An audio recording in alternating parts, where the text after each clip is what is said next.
Game Clique.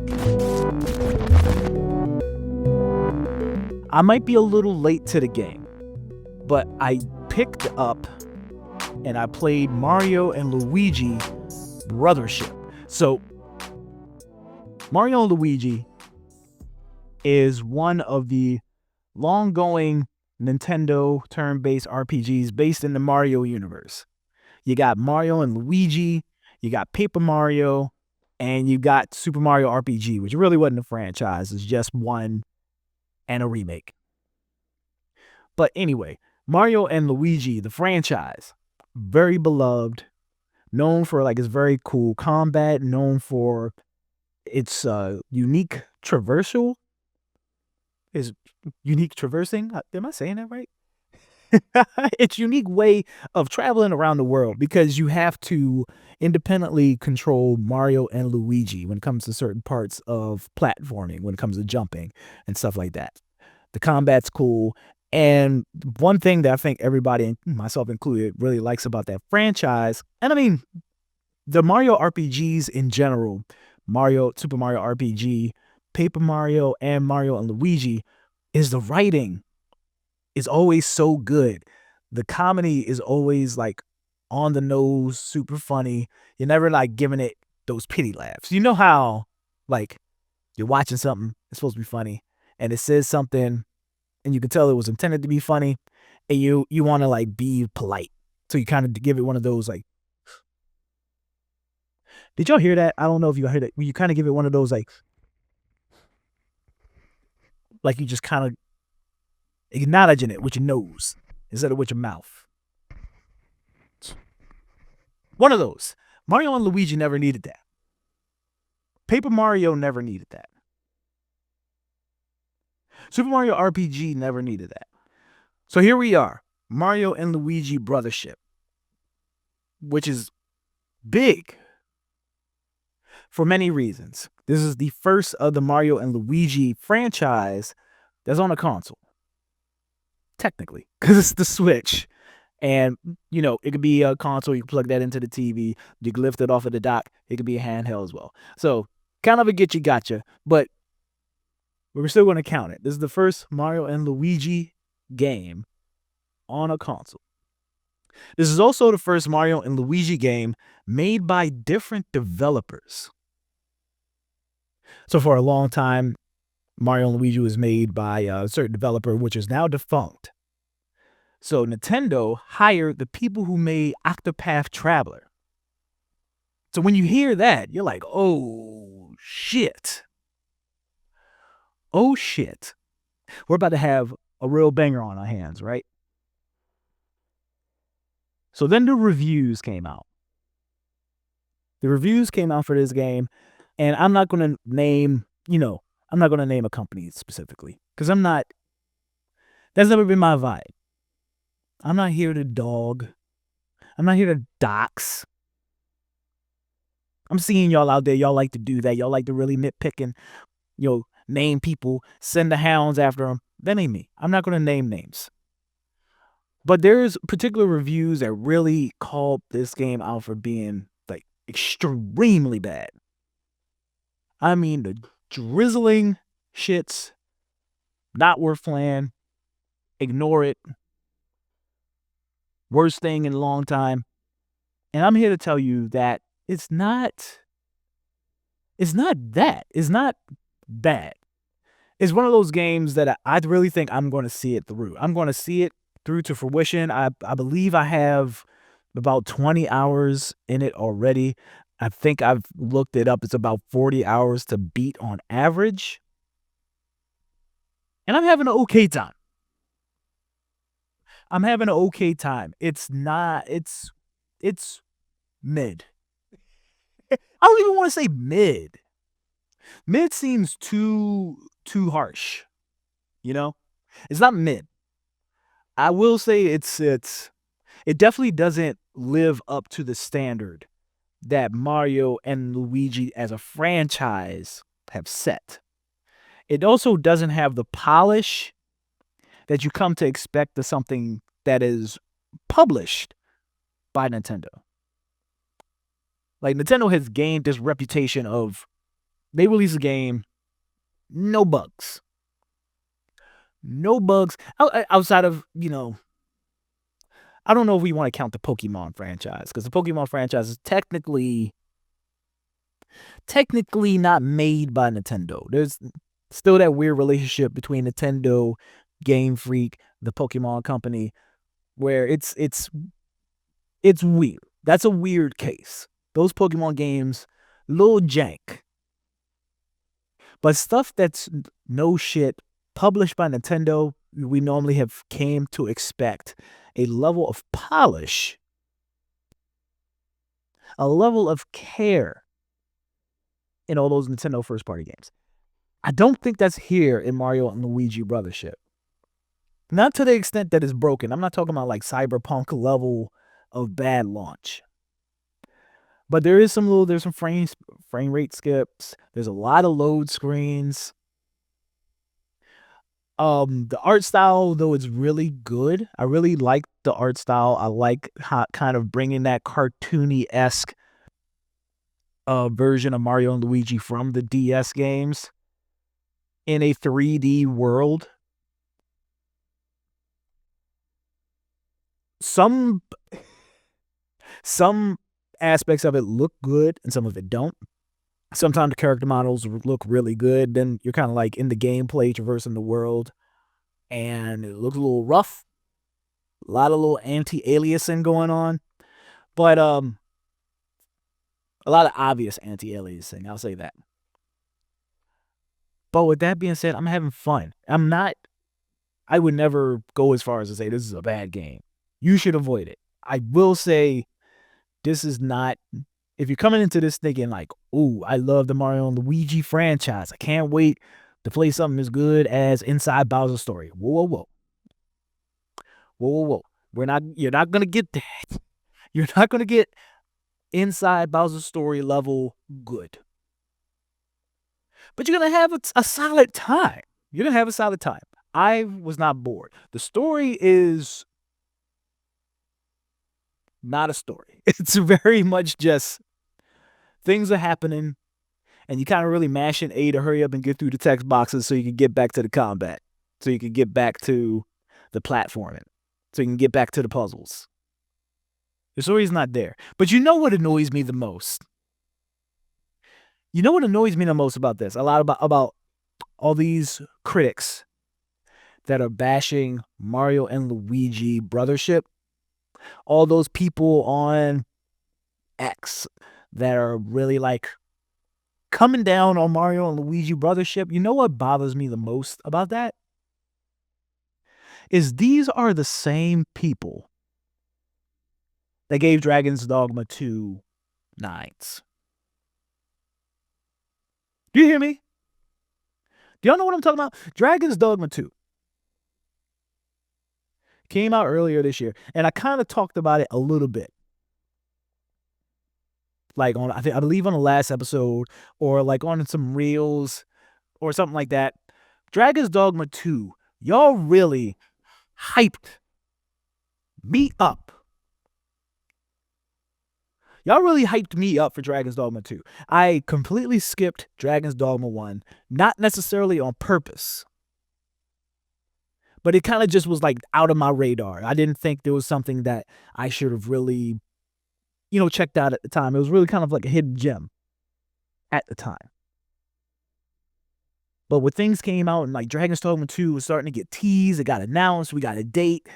Everybody was like, y'all hyped it up. Y'all hyped it up. We came off the heels of Baldur's Gate 3, a game that really like raised the bar for what we expect an RPG to be. What we expect a game to be. Baldur's Gate 3 raised that bar. I heard some of y'all say, you think Baldur's Gate 3 is good? Wait till you play Dragon's Dogma 2. I heard some of y'all say that. It's like a 90-something on Metacritic. 80s, I think it's a high 80. on Metacritic. I see people give 9 out of 10. And I mean, that's after them saying they beat the game. So now I'm really sold, right? Pick up the game. Day one. Matter of fact, before even day one, week prior, I download the goddamn pawn creator, the character creator. I create my character. I create my pawn. I'm hype. My pawn was a lion. He was a lion mage. I call him Lionel Richie. Hype. Got the game. Started off slow. I was like, all right, I'll give it a chance. You know, some RPGs start off slow. Sometimes some RPGs, especially when there's a lot of different mechanics that they got to introduce you, sometimes, you know, a lot of it, like, there's a long tutorial. I made it through Persona 5. I understand some RPGs have long intros. So I was like, okay, I'm going to stick through it. It's going to start picking up. And it kind of did. We fought some dragons. Cool. We fought some minotaurs. Cool. Dragon's Dogma 2 is not that great. It is mid. It is mid. And some of y'all don't want to admit it because you hyped it up so much and you don't want to, one, admit you were wrong. Two, you don't want to face your disappointment.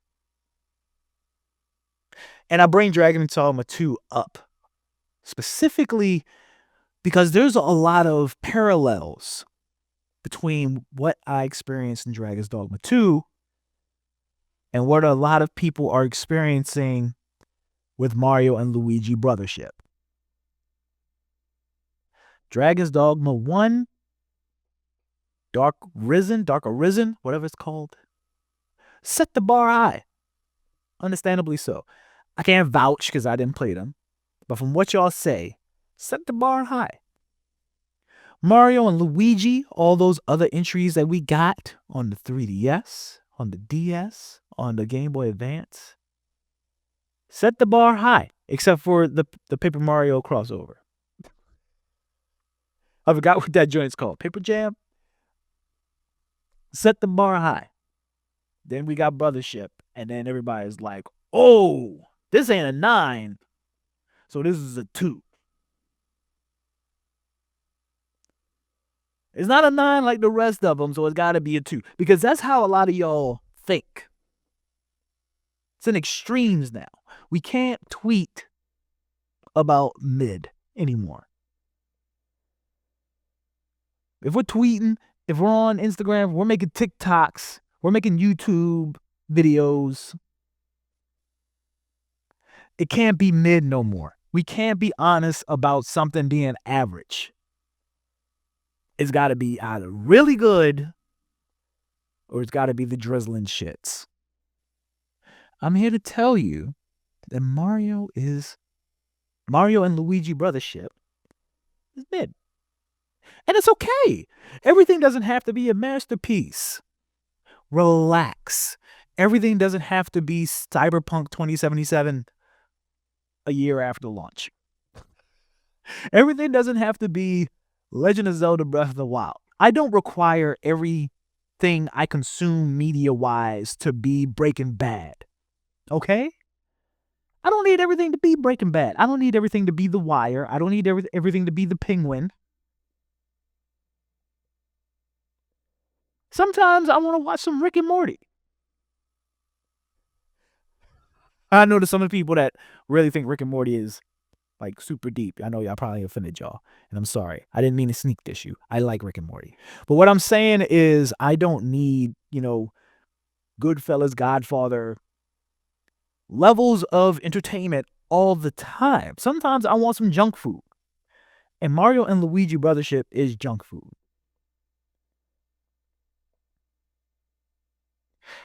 And I enjoy it. I'm having a good time.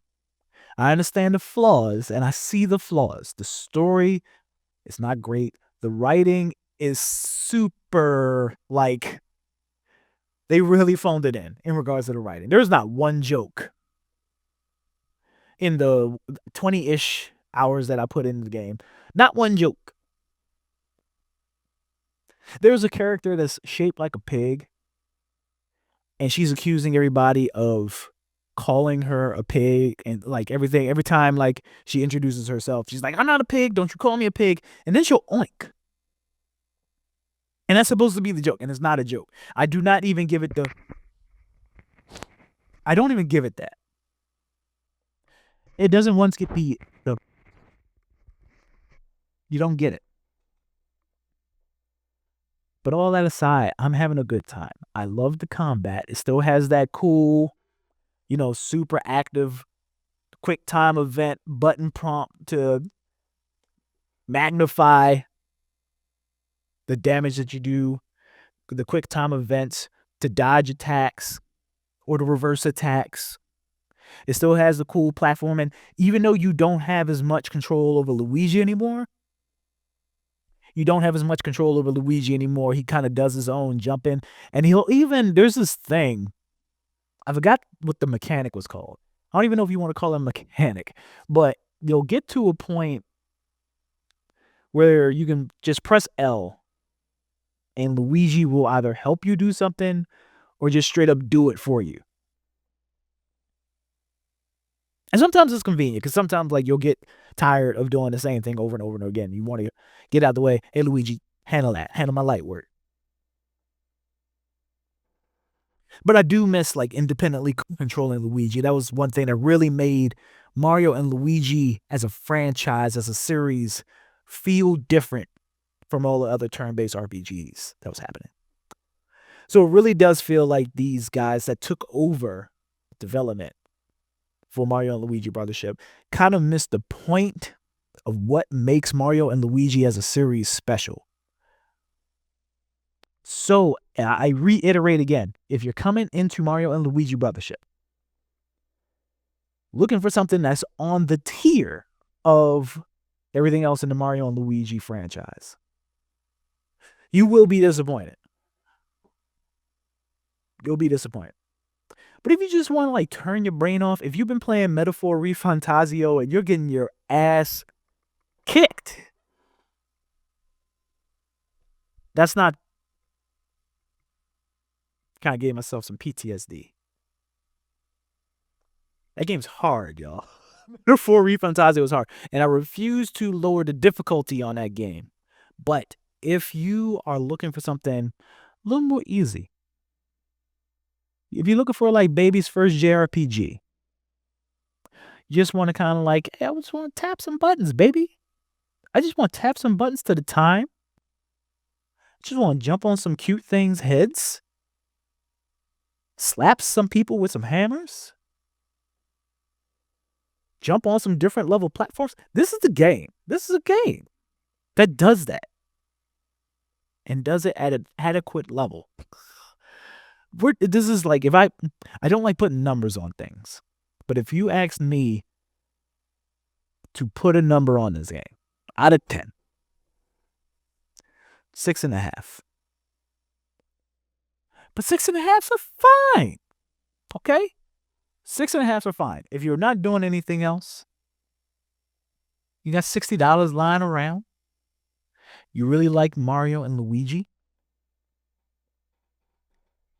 and you are not looking for something that's going to really like push you mentally, this scratches that itch. It scratched it for me. That's what I'm going to say. But I'm also saying, look inside yourself. If you're one of those people that are swearing by Dragon's Dogma 2, and you're also finding yourself calling Mario and Luigi sight unseen, you never played it, you're saying Mario and Luigi Brothership is ass, but yet you're one of those people that is like, Dragon's Dogma 2 GOATY. Dragon's Dogma 2 best RPG of 2024. If you're one of those people, you need to like have some introspect. You need to look inside of you. I challenge you to face your disappointment head on. Okay? I had to do that. I've had to do it many a time. Do it for yourself for Dragon's Dogma 2. Then open your heart to Mario and Luigi Brothership. Open your heart to some mid. Mid is okay sometimes. You have to play mid to appreciate greatness. Quote that. Put that on the back of the box for Mario and Luigi Brothership Goatee Edition. Put that on the back of the box for Princess Peach Showtime. Put that on the back of the box for Starfield. Oh. Y'all know what I'm getting at. I'm enjoying Mario and Luigi.